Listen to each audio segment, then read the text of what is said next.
webinar on a very important, subject. China, since its WTO membership, as you know, China became member of WTO in 2001, and we have a very distinguished international trade expert, Professor Biswajit Dhar, talk about various aspects of what it means, in terms of China's participation in global trade and investment, how it benefited from globalization, and equally important, what WTO meant in terms of changes brought about in Chinese economy, polity, and society. Vishjit will talk about it, and to chair today's proceedings, we have with us Ambassador Jayant Gupta, who was an ambassador to WTO in Geneva. So, in fact, I'll quickly pass on to Jayant. Good afternoon, ladies and gentlemen. It gives me great pleasure to be between two friends. Ashok Ganta I have known for the past 40 odd years, since we were both in college in Patna. And I have been an admirer of the professionalism which he has exhibited wherever he's been, especially since we got to interact on the China desk which he was handling in the MEA at one point of time, and of course later on as ambassador to China. Biswajit and I have been associated since he headed the Center for WTO Studies of the Department of Commerce more than a decade ago, and he did very significant research work there, which acted as the backup for the negotiating teams of the Department of Commerce.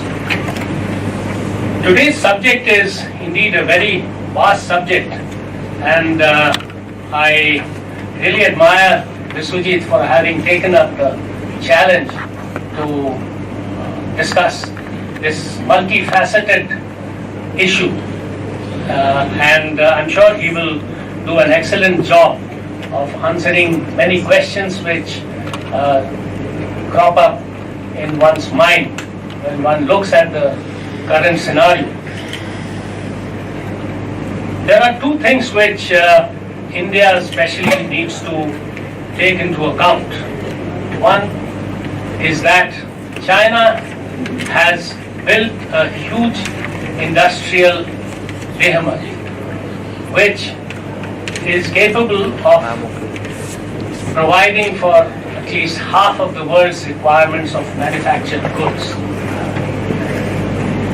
The second aspect is that China has covered the technology gap which was in existence till about, I should say, the first half of the 2000s, and it has made rapid strides, so much so that the US is now fearing for its own technological dominance of the global scenario, and it has been compelled, of course partly from security reasons, but partly also from the point of dominant as to who dominates global trade as well as global technology, which has prompted the US-China trade war. Now, there are people who thought that this war was going to get sorted out suitably because both sides are bleeding. There is a recent report of the OECD which says that the GDP of the US is going to go down by just under 1% because of the war, and the Chinese GDP is going to go down by slightly over 1% if this continues till about 2021. Now, the issues at stake are not really about $400 billion odd of trade deficit which the US is facing in terms of its trade with China. It goes far beyond that, and it is about the Chinese policies towards acquisition of new technology through forced technology transfers, through perhaps not very clean means of copying certain technologies which are owned by the Western companies. It also involves the forced parting of technology or the transfer of technology by certain agreements which the Chinese governments, whether they are at the central government, provincial level or at the regional level, state, the city level, they impose on foreign companies wanting to set up base in China. It is also about the Make in China program of 2025, which very paradoxically is not going to end in 2025, but it is likely to go on. And the Chinese leadership is conceptualizing that it will probably yield its full fruits by only 2049, which is a good 30 years from now. So it is a long program, a long path on which the Chinese have embarked upon. I would like to draw your attention to something which President Xi Jinping said a couple of days ago during his visit to Jiangxi province. And he said that let us prepare for the new long march, which means that the Chinese are going to dig their heels in and they are going to have a battle of attrition, and it may last for a long, long time. Even if there are some superficial agreements on the tariff front, it is likely to fester for long and it is not going to get resolved. Now, in this scenario, there are very many global giants, major companies, which are looking for alternatives to invest, to diversify their risk and to set up base elsewhere. There are many countries which come to mind, countries like Vietnam, for instance, Mexico in relation to American companies, Malaysia, Turkey also in some senses. There are certain countries in Central America, for instance, Costa Rica, which used to be very good at producing computer hardware, electronics. So there are options available before global investors of shifting base or making their new investments in other countries. Now, the effect of the US-China trade war will obviously lead to a certain amount of vacuum being created in the China exports to the US. So the first point is whether India is in a position to exploit part of that space created by the war and enhance its exports and provide employment to its people. The second aspect is looking towards the future.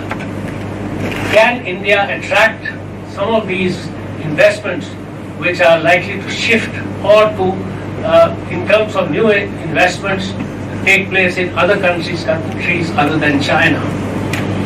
Now, China has, the last point which I wanted to make is that China has embarked on a very clear policy of putting a lot of effort and money in achieving technological excellence. And that was not yesterday, that was about 20 years ago. And now it has started yielding fruits. If you look at the Chinese exports in terms of electronics, in terms of steel, in terms of pharma, for instance, there has been a huge increase from about 2000 till the present date. So, without that kind of technological impetus in India, can we really think of providing a kind of a base and an ecosystem for foreign companies to come in here and invest, especially in the medium and the high technology areas. I would now request Professor Biswajit Dhar to give his presentation. Yeah, it seems that I have to manipulate the. Oh, you have to go there? Yeah, I'll go there. You don't have that. Yeah.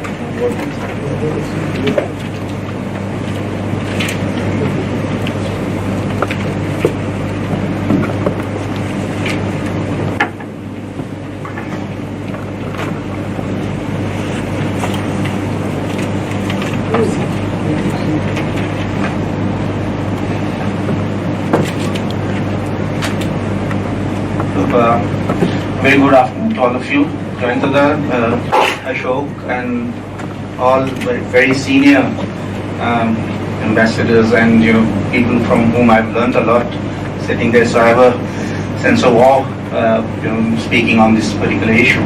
Now, this particular idea came from a very casual discussion I was having with Ashok one day, and then talking about China and it's traced with WTO, and then he proposed that why don't I, speak on this here.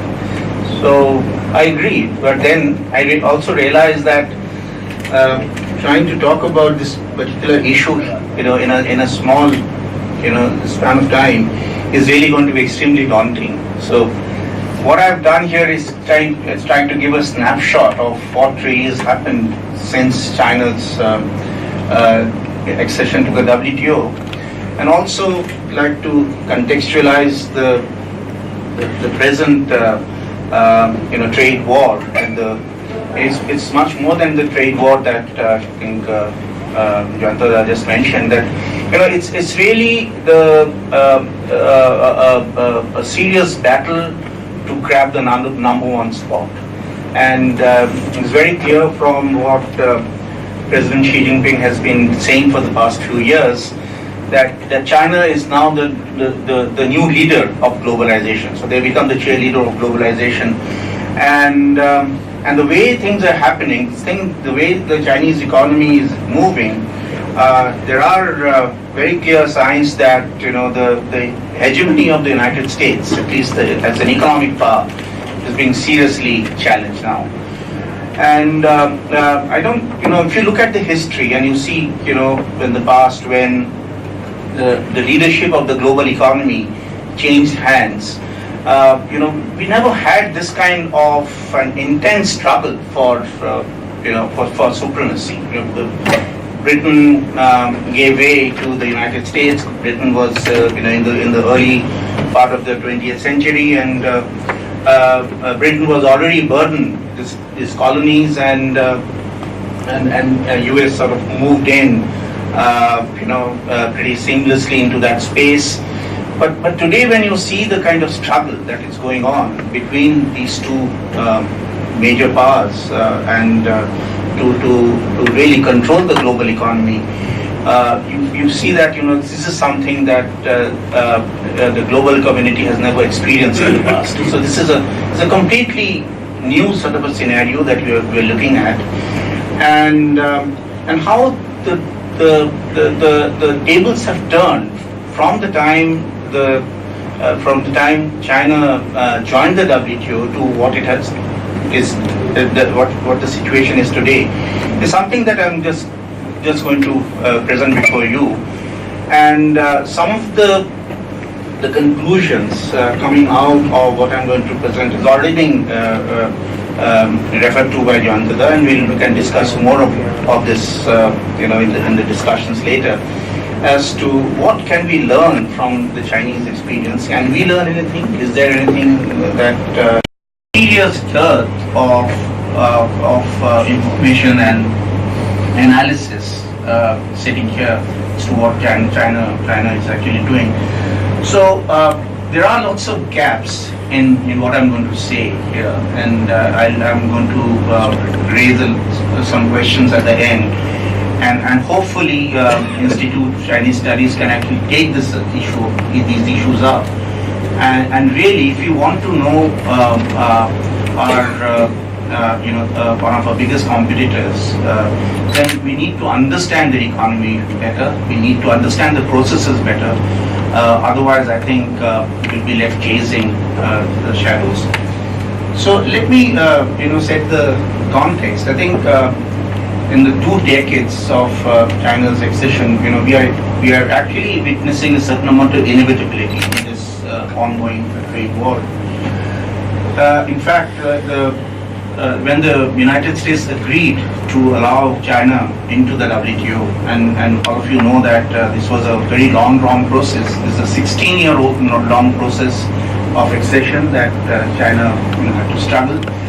And United States was very clear when it allowed China to get into the WTO that it would have the access to the markets of the most populous country,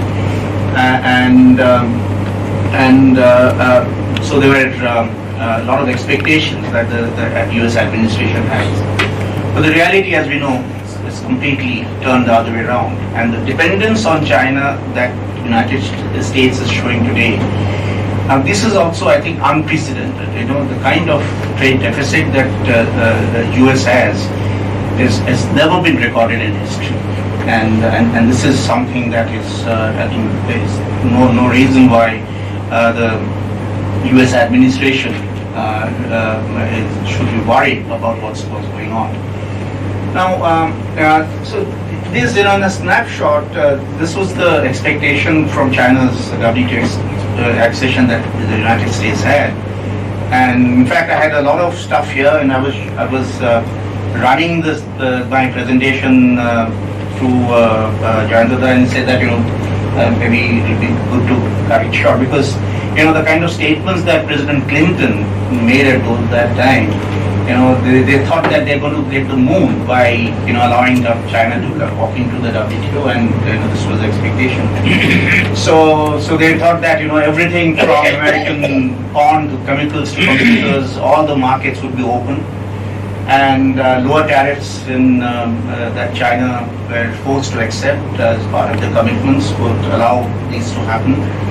And China, the rules-based trading system, that was the expectation of the United States, would pull down a developing country like China, and most importantly, the services commitment that China took, and this is very extensive. None of the other countries, including the developed countries, took the kind of commitments in the services area as China did. And again, the US service suppliers were looking at a huge market opening up. So what were the reasons for this kind of feeling upbeat about the prospects? That was because the market access commitments were far larger than any of the developing countries had given. Many of the rules that the Chinese had to accept were much more stringent than that was generally applied. And an assessment of the General Accounting Office of the United States said that about 700 individual commitments China had taken, and this would actually be I would say a major burden on China, and the adjustment process is going to be long and arduous, and because of which China would be forced to yield to the American pressures. So let me just show you what are the kind of things that they accepted. In terms of their commitments on market access, almost 7,000 agricultural industrial products tariffs were lowered, and in the area of rules, many of the so-called trade distorting policies, such as state trading quotas affecting more than 900 products, these were brought under the rules. And the tariff cuts were absolutely brutal. Actually, they brought down the average tariffs on agricultural products down to 15% by 2010. It remains at that level now. And the products of particular importance to the United States is 27% on average. So this was something which was quite dramatic, because in agriculture, history tells us that this has been one of the most protected areas, and the tariffs in agriculture in the developed countries today, even the developed countries, are much higher, because they back it up by all kinds of non-tariff barriers. And on non-agricultural products, and these are industrial products and some of the tropical products, these tariffs came down to 9%, and they are at least slightly below 9% at the moment. And products of interest to the United States fell to 7% on an average. So you can just imagine, the kind of, tariff compression that was brought about. And most importantly, in the WTO, many of you would know that countries are expected to bind their tariff. They don't have the flexibility to take the tariffs out. China had agreed to bind all their tariff lines. So all the products, China had agreed that they would not have any flexibility of increasing tariffs, unless of course there were extraordinary circumstances, like if there was a dispute and they were using tariffs as a retaliatory tactic against their partner country. So otherwise everything was bound, and again, none of the developing countries actually went and did as much as China did. China, of course, also eliminated all the non-tariff restrictions like import licensing quotas. But if you look at this slide, you should think that China does not impose any non-tariff barriers, and this is something that paucity of time, I can't actually talk about it. There are a whole range of technical barriers to trade and sanitary and phytosanitary measures that China actually imposes. And if you look at the notifications on these issues that have been submitted by the Chinese, then you realize how quickly they have learned from the West, and how quickly they have actually followed the way the West has gone. Because the developed countries today, they don't use tariffs.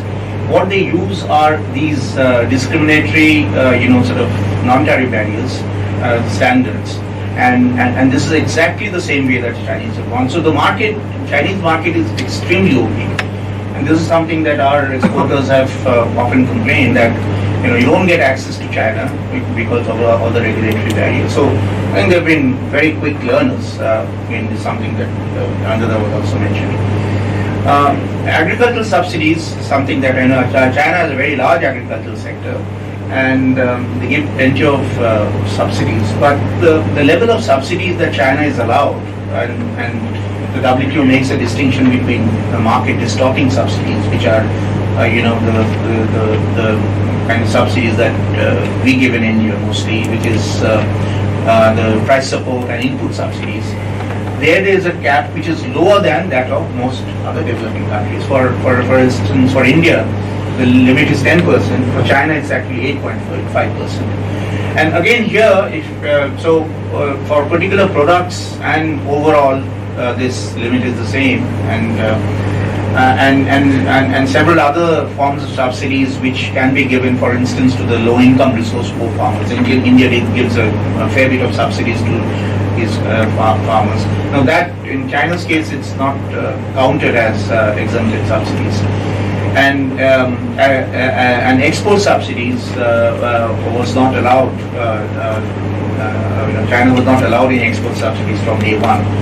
Now let me also say that again here, China has again quickly learned, because there are some of these forms of subsidies which are permitted subsidies. They're called green box subsidies, which are for investment in agriculture, and several other forms which the Americans, the US and the EU determined, using their own logic, that they were not market distorting, because they have their own ways of determining these. And US, for instance, gives about 90% of those subsidies. Their subsidies are in the green box, so they can't be touched by WTO rules. And if you look at what China is doing now, they've exactly gone that path. And China's subsidy bill is actually gone up very fast. and there is, they've been challenged in the WTO. One of the disputes they've recently lost, but again, China is perfectly following the leaders in this respect. One extremely contentious part of the commitment was the market economy status for China. Now, this issue was it comes up regularly in cases of the anti-dumping investigations, where I don't want to read this out. So the way the prices and the cost of products are determined, originating from China, they're done in a very different manner than the methodology that is used by most countries. Again, I don't want to go into detail, and that is done by different countries, and they don't treat in China as a market economy. And this particular aspect was to continue for 15 years. US, because we didn't do that, but China, US even today does not consider China to be a market economy. Even after that, that timeline of 15 years has lapsed. And China, in fact, went against this, decision by the United States not to treat it as a market economy, to dispute. And I was hearing some informal discussions on this, that apparently China has lost that dispute on the market economy status. So the US will apparently have a free hand to treat China not as a non-market economy, unless things change somewhere. Then on dispute settlement, this is quite revealing, because many of you would know that Donald Trump has virtually destroyed the WTO dispute settlement system, and the WTO's dispute settlement system had a panel stage in hearing the disputes, and the decision of the panel be appealed to an appellate body, a permanent appellate body, and the decision of the appellate body was final and binding, and countries, WTO members, had to implement the decision of the appellate body, and there was no other court of appeal, so everything had to be finished at that level. So the appellate body, was a critical part of the dispute settlement process, because this was the,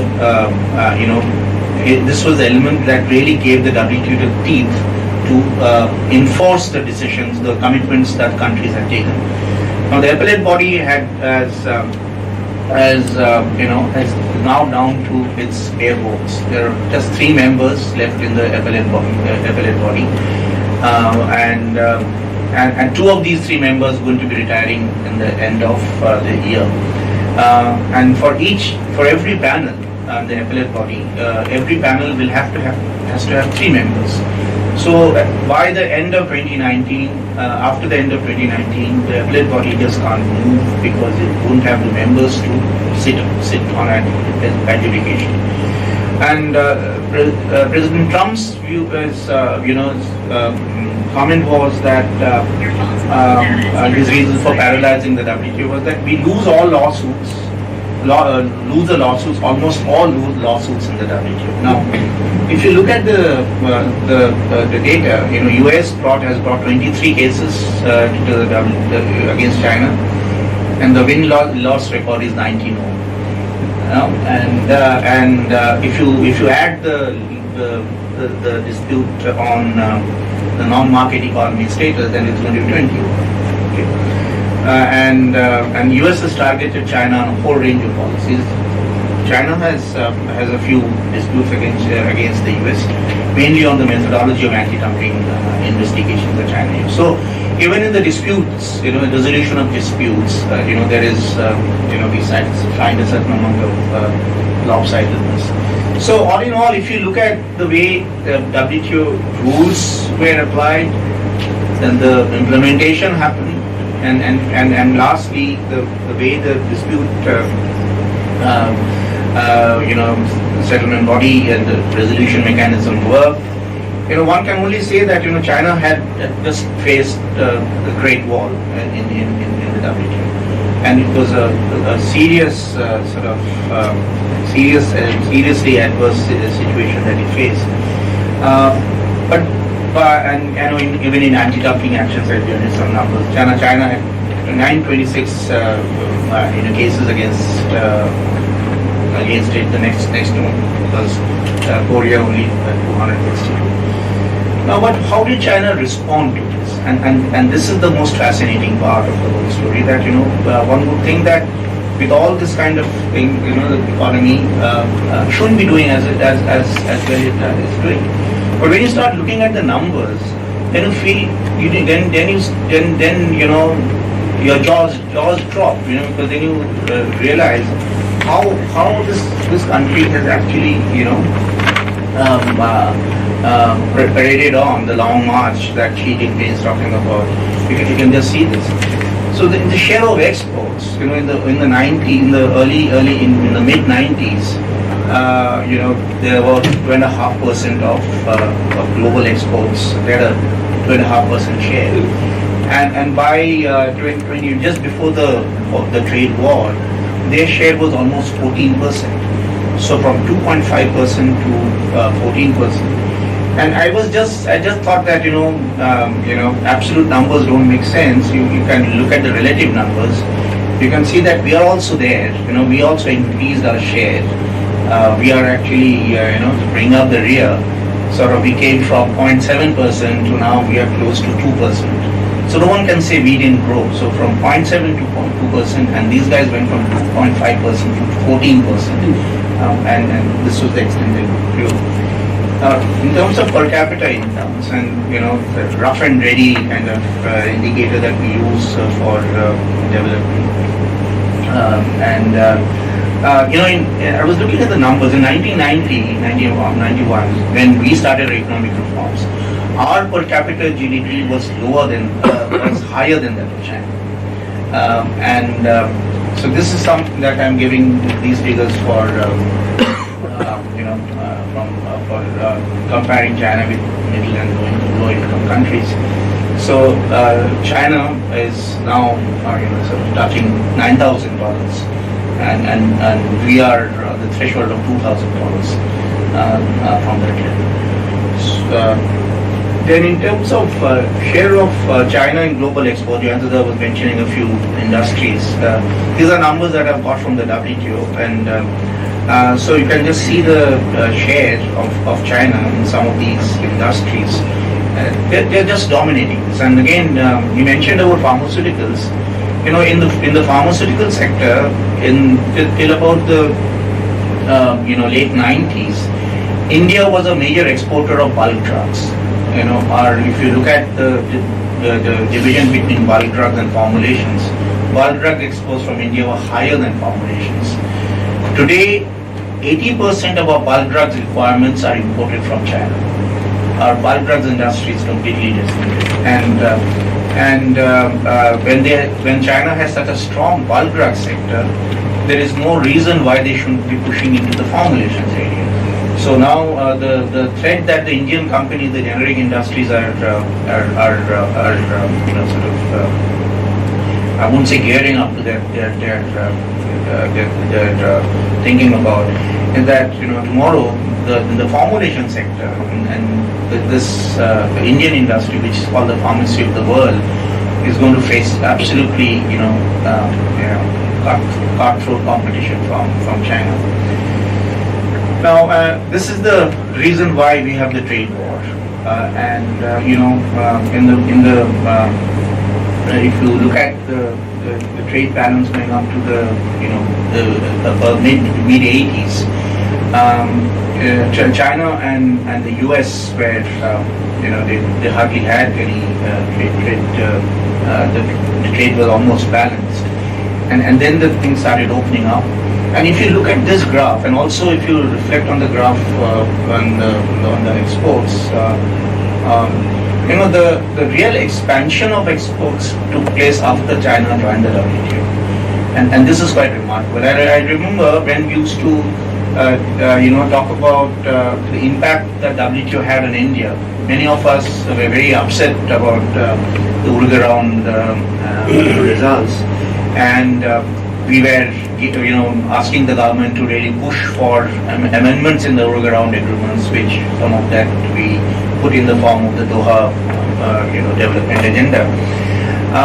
Many of our critics used to turn around and say, you say that WTO is a disaster, but look at China. China is not sparing any effort to join the WTO. So how do you reconcile this? You fight WTO differently.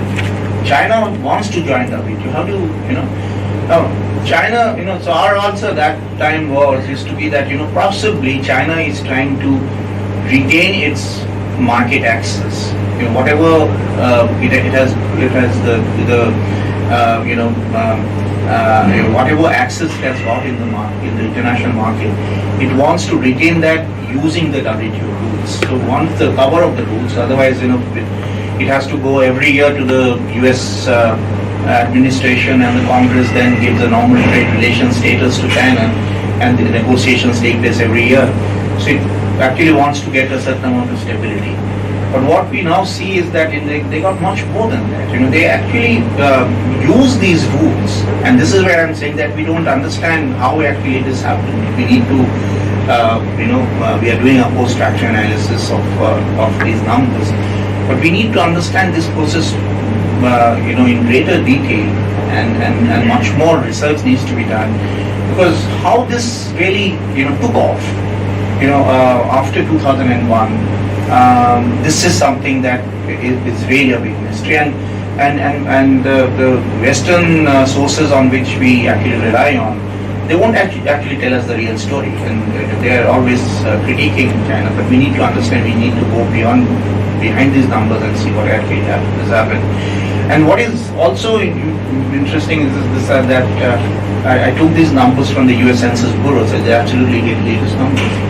That even after the trade war began, the Chinese exports to the United States have actually not ceased to increase. In fact, they have increased more as compared to the previous years. So the trade deficit has really expanded in a year when the trade war really started.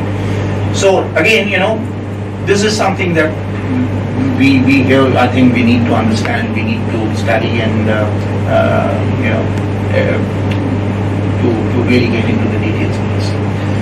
Now, so I'll come to the thing that how did China really face this challenge that WTO was posing, and clearly when a brief kind of thing that I'm going to give into Chinese policies tell us that Chinese really had a long-term vision. They really knew what they were up to. They knew what they're going to be ending up with, and this is what they did. And from my presentation's point of view, I'm focusing on these two issues.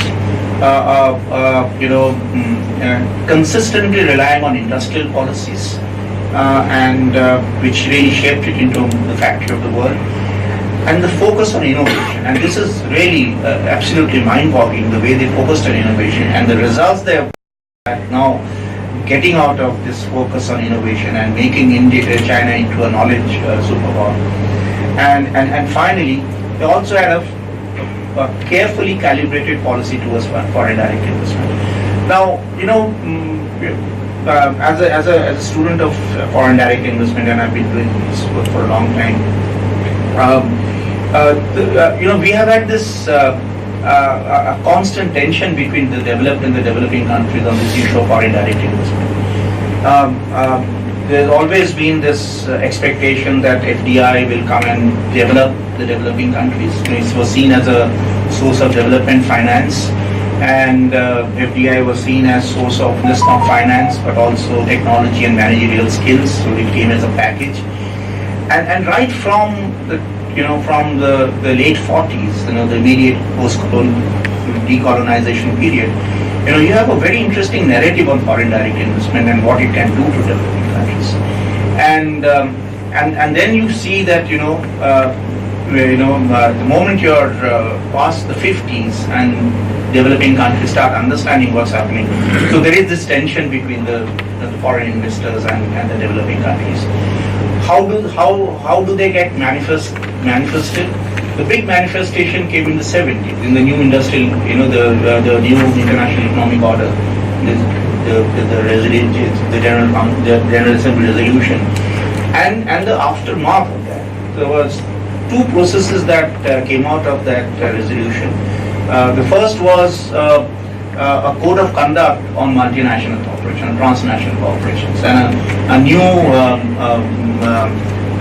agency was set up, called the UN Center on Transnational Corporations, which was entrusted this job of developing a code of conduct on transnational corporations, how transnational corporations should actually be forced to deliver on the promises that they had made towards developing countries. And the second code was on technology transfer of technology. And again, transfer of technology was a promise, and many of you know, and when I see Ambassador Das Gupta, and his real, I can't find the adjectives to describe what he did in the climate change negotiations. The whole demand for finance and technology, and we never said that we are not going to be, walking down the path of adaptation mitigation, but we said we're going to do it provided technology comes and the finance is there.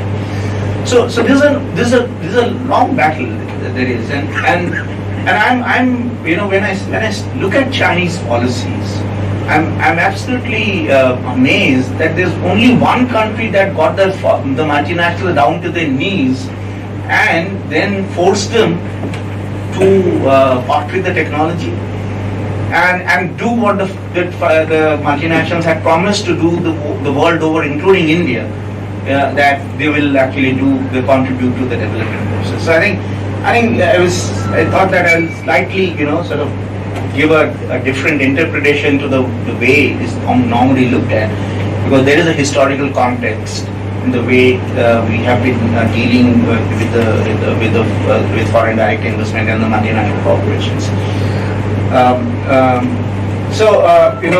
The modernization, the industrial policy came really from Deng's four modernizations and his focus on industry and science and technology. Now imagine, 4 decades back, this gentleman had this thought in his mind that modernization is going to be backed by, among other things, industry and science and technology. And then the official industrial policy did not come till much later, and subsequently they introduced this concept of pillar industries, and the pillar industries were initially selected as automobile, telecommunications, energy resources, and transportation, and it was interesting that these pillar industries were mostly those where the state-owned enterprises had a major role to play.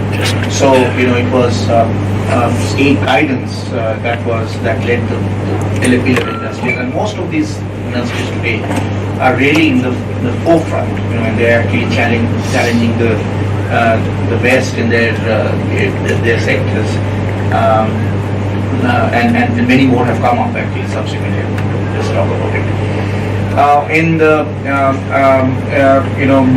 President Jiang Zemin brought in this the concept of a new path of industrialization in 2002, and the main element of this was to implement the strategy of rejuvenating the country through science and education, and that of sustainable development. So sustainable development came fairly early on in China. It was in the early part of the, immediately in the new millennium. And then there was this focus on the new technology industries, and these new technology industries were seen as the leader the basic and manufacturing sectors as the kingpin, and the service industry is developing in all areas. So there was this service sector was seen as cost-cutting, sort of thing. And then parallelly came the focus on the long-term plan for development of science and technology in 2006. And just look at the thing that they focused on: indigenous innovation, leapfrogging in priority fields, and a vision of deploying for frontier technologies and basic research. So, again, there's some work that, looking at innovation area as well. You find a very rich literature on the national systems of innovation and what should be done when you develop a national system of innovation. This is precisely what scholars who analyze this concept would tell us, that you need a very strong indigenous innovation system to drive this whole process. Now, I think the boundaries have been pushed to the ultimate through this whole Made in India, Made in China 2025. And as Jayantula was mentioning, that they're looking at a 3-stage process, and look at the language they're using, and I'm quite fascinated with the language. That first they say that China will be ranked among the manufacturing powers by 2025. Will be ranked among manufacturing powers. And China's manufacturing sector will reach a generally moderate level among manufacturing powers by 2035. Yeah? And then, in 2049, 100 years after the communist takeover, then they say that we will then be confident of telling the world that we have transformed ourselves into leading manufacturing power. So not until 30 years can China be called a leading manufacturing power. So if these numbers that I showed are not enough, then you can understand what's coming. So when they really unleash their power in 2049. So I think we better most of us won't be here at that time. So that's the only comfort that we can draw from these things actually. We have to prepare our children, our grandchildren that things are coming. And then they incorporating these 5 guidelines on innovation-driven, priority to quality, green development, optimizing structure and talent-oriented. So everything has been packed together. So it's not as if you're looking at skill development somewhere else and something is happening somewhere. So everything is part of a nice little package through which China will transform itself into a manufacturing power. And then now they have sort of pillars have expanded into 10 sectors. And then if you look at these 10 sectors, then you realize that they are now really preparing or taken quite a few steps towards Industry 4.0. So all that stuff that we keep talking about, AI and stuff like that, it's already there in China. So they've actually identified those as sectors, and these are the new pillars that they've identified moving into this particular phase, the next 30-year phase of unleashing themselves. So what did the Chinese do differently? And as a student of development economics, and I'm quite fascinated about this, and that the China never followed the mainstream policy prescriptions. So what do we hear from the trade specialists, trade theorists, that countries should rely on the comparative advantage. Yeah. What does that mean? There's a bunch of developing countries, a bunch of developed countries. The developing countries are, they have, they are low skills, they have more labor, and less capital. So they should specialize on these areas. They should suit their production systems according to the factor endowments they have. And so we should remain only, the developing country should only remain in the low skills area. The developed country should go into the high skills areas. And but China actually defies this logic. There are others who also did this. Japan too did this. So they defied the logic of comparative advantage. This is something that I borrowed this term from this famous Cambridge economist Halim Chan. So he uses this term that that countries actually should learn to defy comparative advantage. and that's the way they should actually progress. And they supported the growth of skill and technology intensive sectors. So, like South Korea, which is the example that Hagen Chang gives from his own country, China did exactly that. And China developed a proactive industrial policy, which is really picking winners, quite apart from the other things that they did, along with developing a national system of innovation.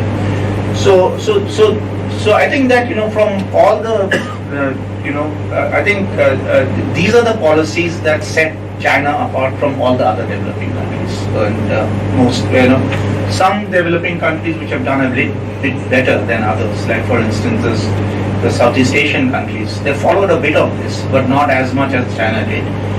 And there are others who never did anything of this kind. So and then there are of course we can see it, we can see it every day.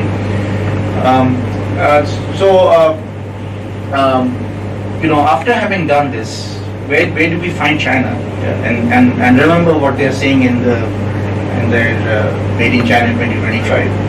China already has a share of manufacturing value added which is a quarter of the world, and it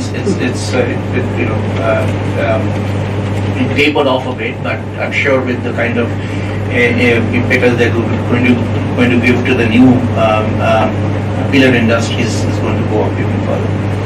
And this growth has been, again, it's quite remarkable that the turning point is really around the time that they joined the WTO. Again, here the takeoff is around the new millennium. If you look at their expenditure R&D, their expenditure R&D was about 0.5% of GDP in 95, 96, and is already touching all the developed countries. It's already crossed 2% and is rising. So the only ones you see are rising in this graph are Korea and China. And the Western world, those who actually had the stranglehold over the market for technology, they seem to be sort of on a decline. And this is the battle royal actually, which is taking place between China and the US. If you look at the US's balance of payments on various accounts, the only account in which the US today has a surplus is on intellectual property papers. So it has more receipts than payments, so it has a surplus there. In all the other accounts, the US is running a deficit. So you can understand what is the desperation that the US has to control this area. It doesn't want the last sort of bastion to go down, but China is right there. And the next slide is going to tell you why. If you look at the patent applications received by the Chinese Patent Office, last year they received 14 lakh applications. Yeah, and the US was about 6 lakhs. Yeah, so maybe half of the Chinese applications may be junk, but still, if you rule out those, if you discount 50%. They're still higher than the US. And what is most amazing is 90% of the patent applicants are Chinese nationals. And we haven't had this kind of a figure, and it's rising. So the focus on national, their indigenous innovation is actually bearing fruit. The Chinese are actually innovating. The Chinese are applying for patents, and they're right out there. So finally, I would just a few slides on how they dealt with the foreign direct investment, and the informal policy that they followed, and we all know this, was trading market access for technology. And we all say, also in the Indian context, that China actually negotiated market access when they were actually talking to the foreign investors. They didn't give it for free. And we laid down the red carpet, and of course we never got in, much from foreign direct investment. The term was never officially defined. It's almost like playing scat. It could be anything, black or white, but it has to catch mice. So this policy was catching the mice. It was actually getting the technology, but then they never bothered to define it. So they were securing technology from foreign companies in return for market access. So the process of foreign capital utilization clearly shows that this is happening. And this is what is being targeted by Trump when he talks about forced technology transfer. That and of course there are available evidence. Many of the companies have actually been talking about it. But what amazes me, and that's where I'm saying that we need more understanding, more studies. And why are the foreign companies getting attracted to China after all this is happening? So what is the lure? What is the attraction? What is it that they're getting in from China? That I have a chart. I'm going to show this. So they have these investment policies where there was clearly there were certain conditions imposed on the foreign investors that they must bring advanced equipment and technology, and this must be appropriate to the Chinese needs. Initially, of course, they never allowed 100% equity. They only allowed joint ventures. Then they, went into this fully owned, allowed fully owned companies. But the conditions on the foreign investors remain nonetheless that they must benefit China's development aspirations, and they also encouraged establishment of export-oriented foreign investment enterprises and enterprises with advanced technology. Now, I was actually going through a list of sectors in which China sort of encourages technology, and I sometime back again, Ashok kindly invited me to speak on the new foreign investment law. I spoke about that. So when I was looking at the sectors where the Chinese authorities allow or encourage, each of these sectors are actually high technology. So they don't encourage technology to come into pharmaceutical sector. They say this particular line of insulin where there is a technology deficit, this is where we are going to allow. And this is how their negative and their positive list of technologies sectors are developed. So there is a high degree of, I would say, application of mind in terms of where the economy needs foreign investment that China has shown in developing its foreign investment policy. So again, numbers tell us much more than what is happening. China today, this is 2017 figures, a fifth of the total flows to the developing countries are going to China, and a tenth of the global flows are going to China. And again, if you look at the graph, it clearly shows this.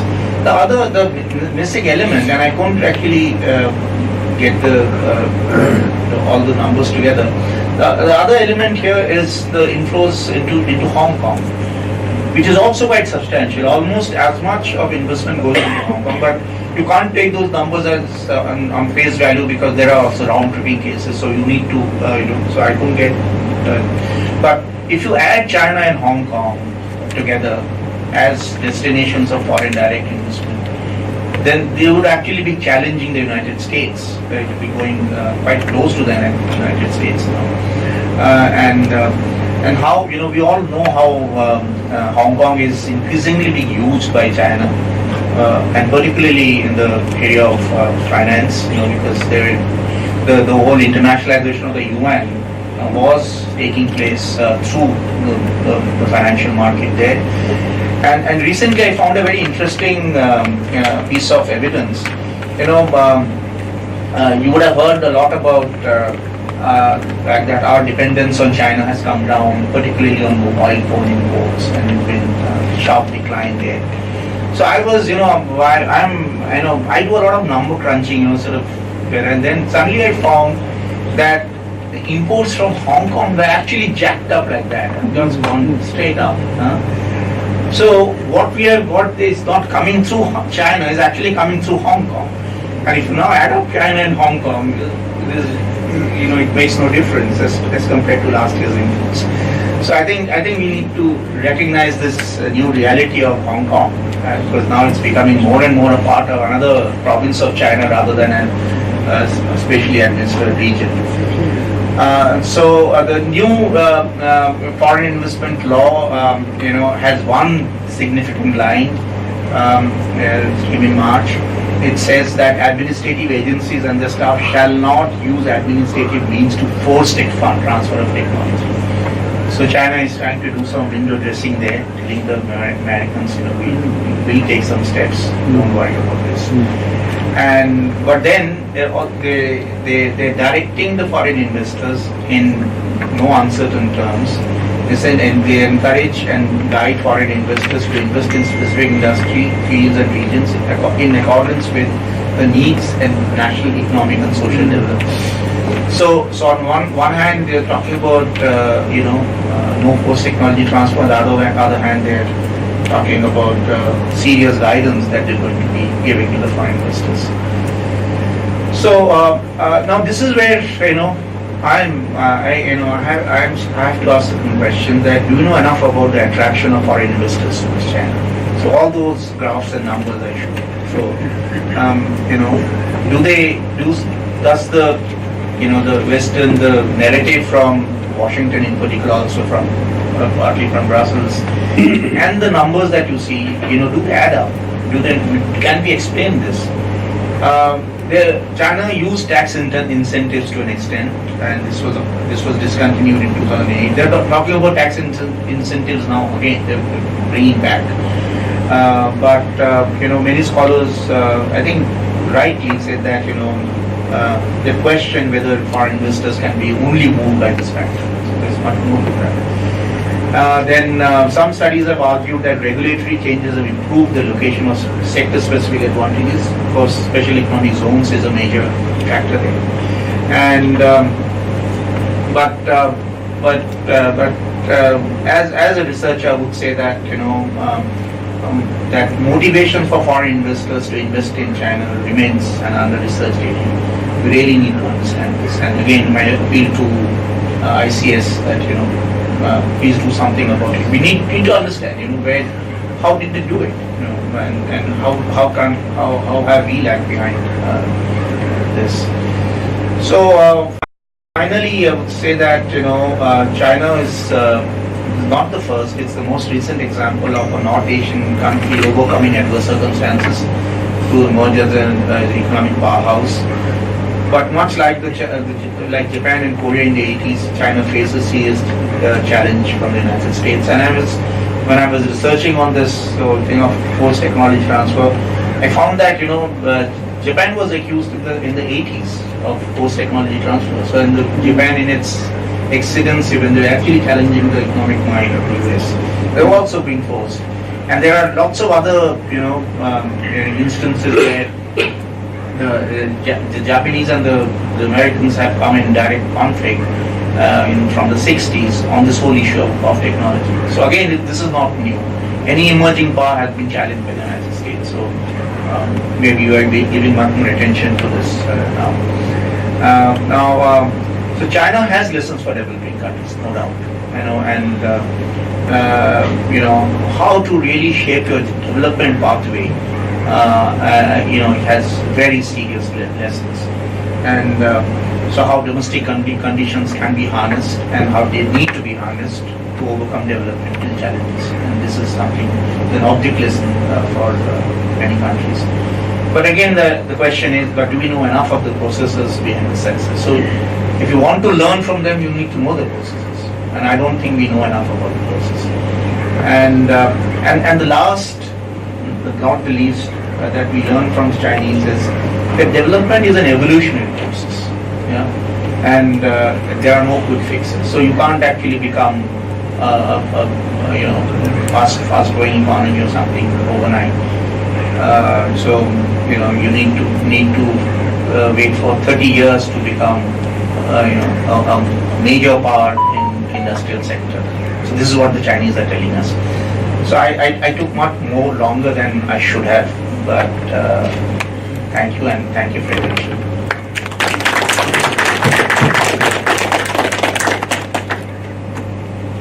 Thank you, Biswajit.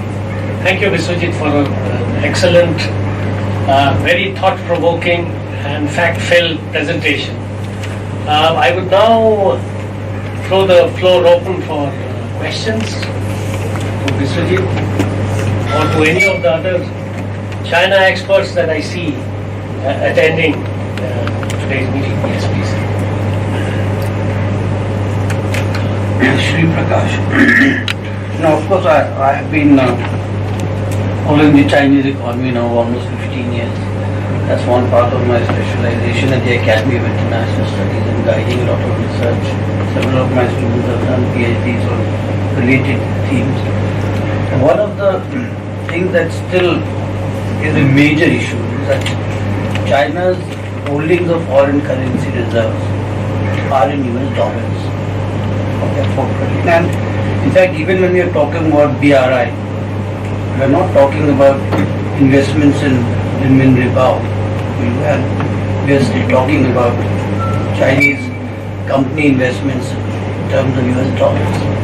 So how do we have a national framework for understanding China's economic development. We have totally international framework for understanding China's currency policies. So how do we relate the two? That is one issue that will still remain to be answered. If you could take a few more questions and then answer. Yes, please. Thank you, sir. I have a small question. Sir, you rightly made a connection between the transfer of technology and market access issue. My question is, do you find the same reason when you apply this to Indian companies, agriculture and pharma especially, which are not getting market access in China? Thank you. Not getting appropriate market access.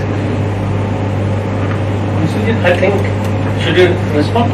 Yeah, I think Professor Shri Prakash's thing was more of a comment and more of the kind that I was saying that we need to understand, yeah, and really so. And this whole I've also been trying to understand the process of internationalization of the UN and how they have actually taken these little steps and how they have gone about it. And this is again something that Indian scholars haven't paid much attention to this. And so these baby steps have resulted in the renminbi getting into the SDRs, and that was the first major target that they have, and they now, in a way, got recognition as an international currency, being a part of that basket. So, these developments on the trade front, the trade war, has put certain brakes on that ambition, what they're going to be doing on the currency front.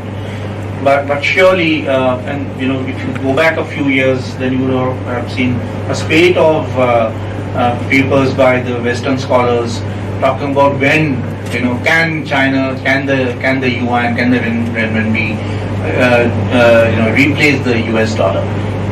Because the rate at which China was increasing the yuan-denominated trade, and at one point I think the HSBC was estimating that by 2020 almost more than 15% of their trade would be denominated in yuan, and that's quite a bit, and so I think this is one area we need to understand. We need to really and linked to that is the charge of current currency manipulation.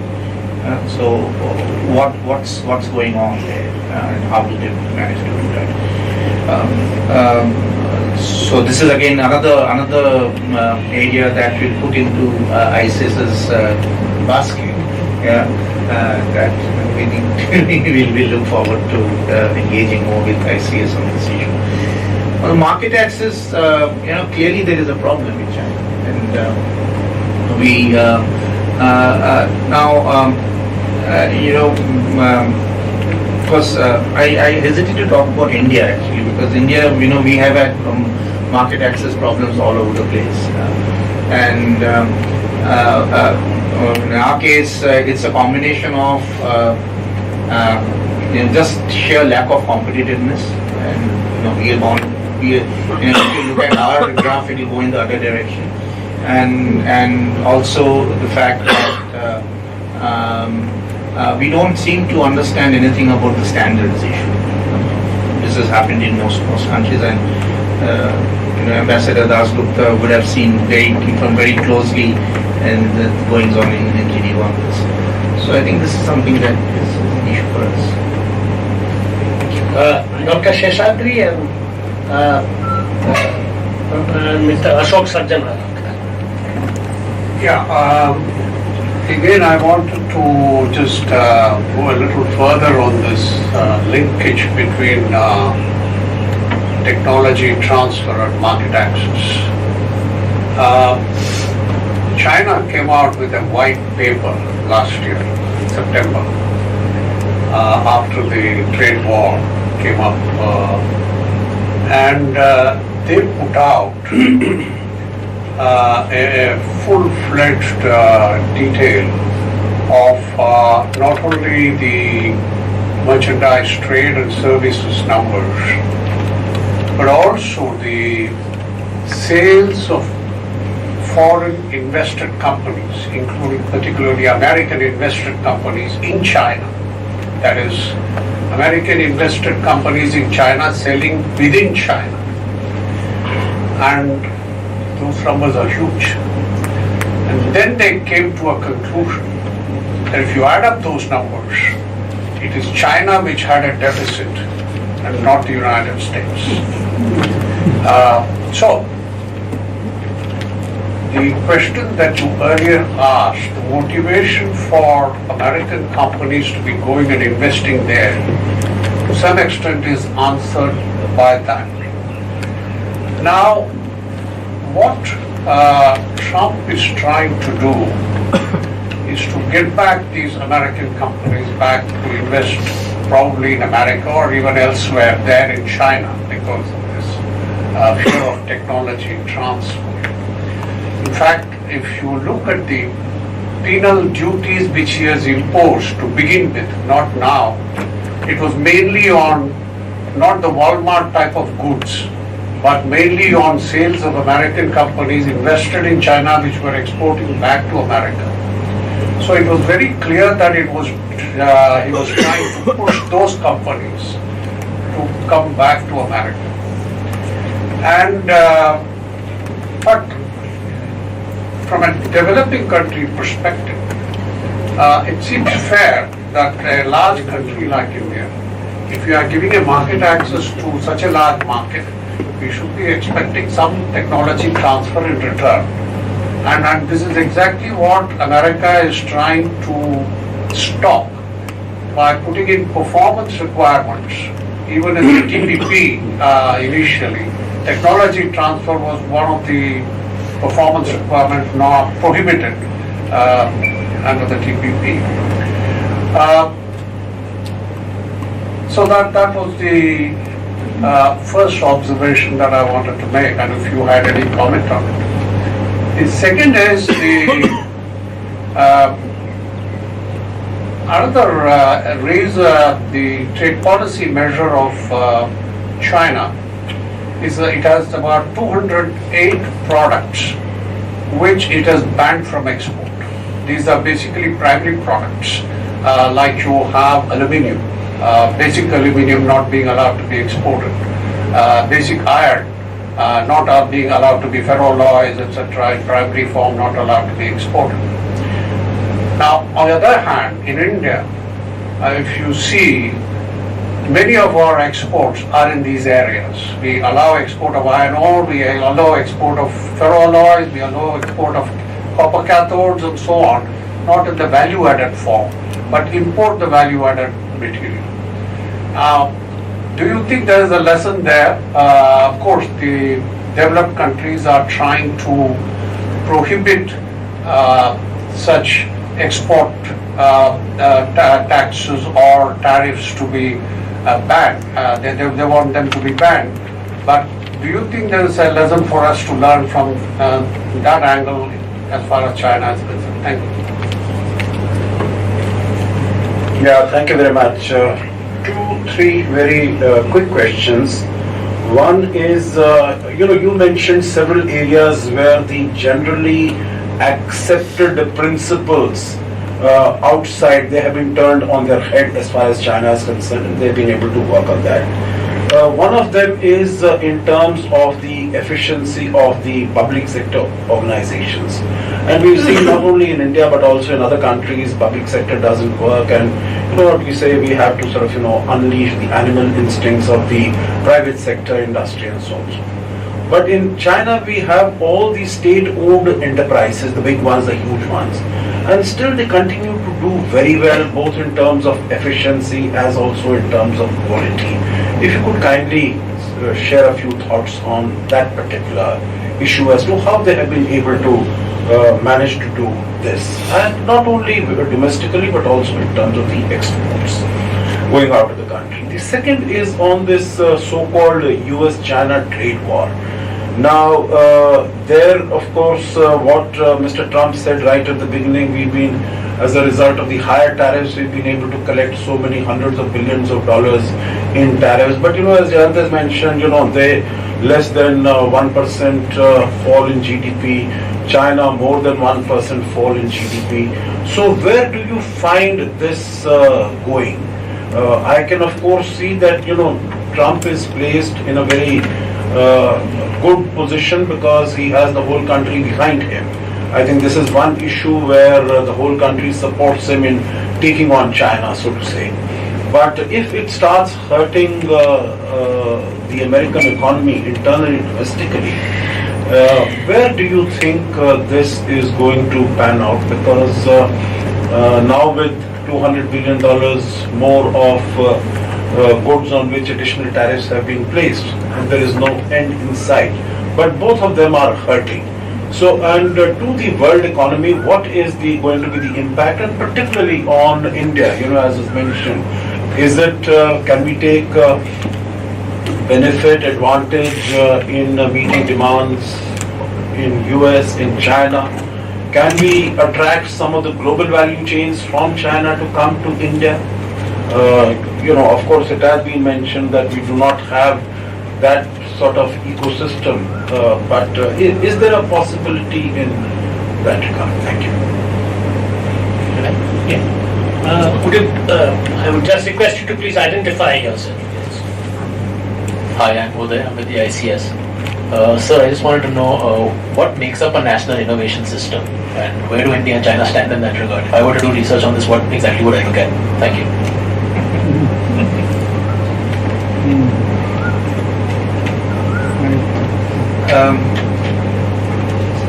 So on this whole issue of technology transfer,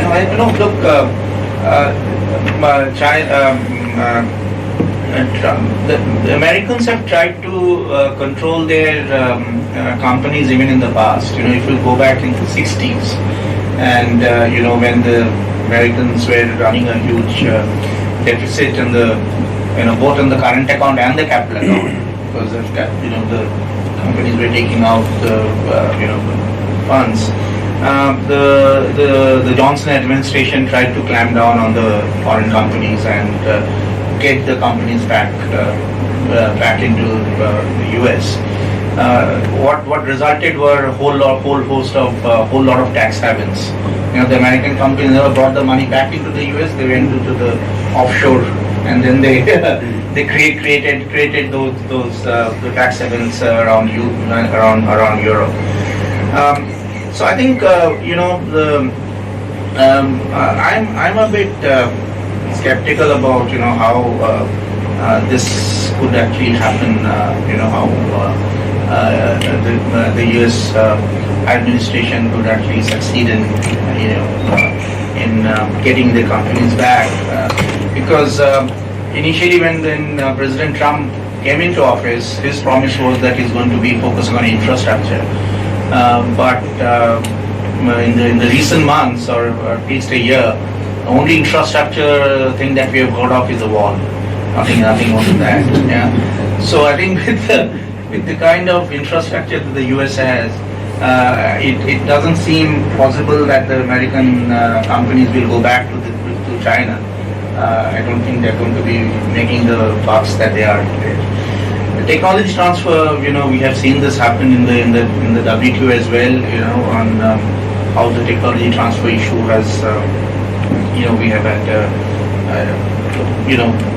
pretty perverse kind of a discussion on technology transfer, and the reluctance of the developed countries to allow this happen, because when we are looking at the history of the TRIPS agreement, technology transfer was one of those, I think, trade-offs. So we were giving a higher, we're accepting a higher level of IP protection, and in return we thought technology transfer is going to happen. So that was put in the objectives and principles of the TRIPS agreement, but it never happened. So that's why I said that I find it quite amazing that the Chinese were able to do what we all were wanting to do in a more civilized way through these agreements, and they managed to get what they wanted to get. And I could have focused on also the special economic zones, and incidentally I've given a little proposal to the director ICS on wanting to study one of these SEZs, where I think it's a very good case of how technology transfer actually takes place, and how the Chinese actually managed to do the technology transfer through the business model. At some point maybe we'll talk about this. Now, on the question of export of raw materials, we know that the Chinese have been zealously protecting their raw materials.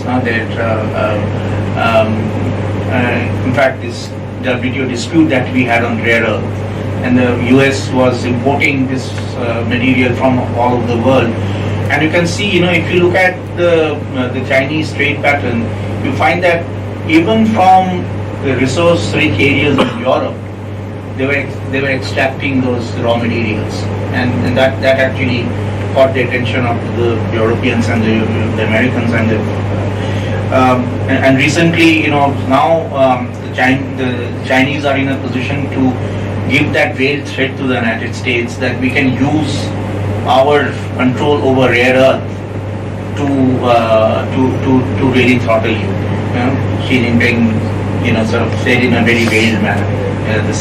In fact, Xi Jinping said 2 days ago about the new long march at a rare earths factory in Xi'an. Exactly. So, if the language is extremely interesting. I should have got the thing. What you were saying there is very interesting language that he used. So now, and we have been doing just the opposite. So the best of the iron ore that we had in Kudremukh, we just exported it to all over the place, and without really establishing our own facilities here. So this is something that we need to learn. And if you look at, I wrote something on this, the India-China trade. India-China trade looks like a classical colonial pattern of trade. China has been extracting raw materials and intermediates, and they've been from here, importing this from here, and they've been exporting finished products. So whatever we even, students of economic history, we've been talking about it, in the contemporary times we're seeing in India-China trade happening exactly the same thing. A lot of my friends didn't like my using that term in that newspaper article, but I did it deliberately to provoke, to provoke my friends doing that. So I think we need to learn quite clearly. So SOEs is, take a few sessions, and again we need to have a round table on SOEs. See, the SOEs have been guided so fantastically well that SOEs have become a major threat for the Western world. So in every agreement or every forum that the Americans and the Europeans go, the only agenda is how to cut down the SOEs, how to regulate the SOEs, and this is there is a big discussion going around on reforming the WTO. And one of the major agenda that the US and the EU have put there is reforming the state-owned enterprises. So state-owned enterprises, have been have really been a centerpiece of this whole industrial policy that China has developed. And like they have guided the other industries, even the private sector, with all the incentives and support, and they have come to this extent.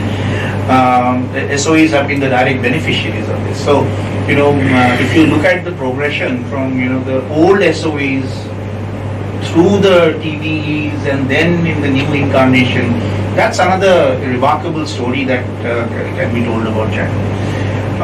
In the US-China trade war, I think Americans will be hurt much more because the higher the tariffs, the higher price the American consumers are paying for this.